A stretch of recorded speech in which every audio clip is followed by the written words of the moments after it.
Venezuela has collapsed. Inflation exceeds 1 million%. Wealth has disappeared.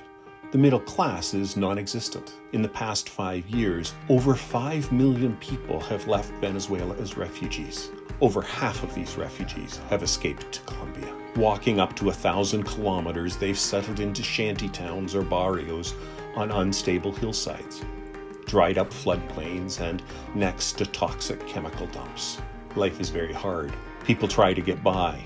Families suffer. Children are malnourished, and mothers tell us their stories of pain, loss, and grief.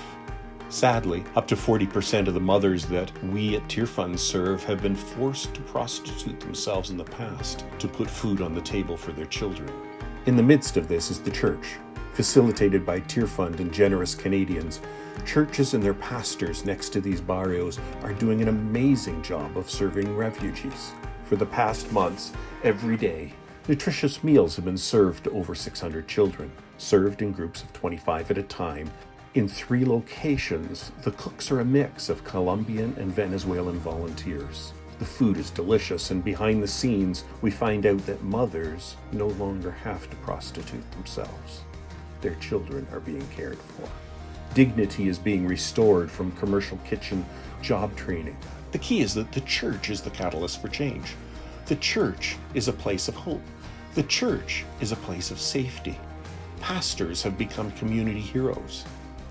And the church is a place of counsel and inner healing from the trauma of displacement, grief, and loss. New church leader training was to start in April, but today, COVID-19 is changing things. Our meal program has been canceled. Instead, we deliver food directly to families for them to cook.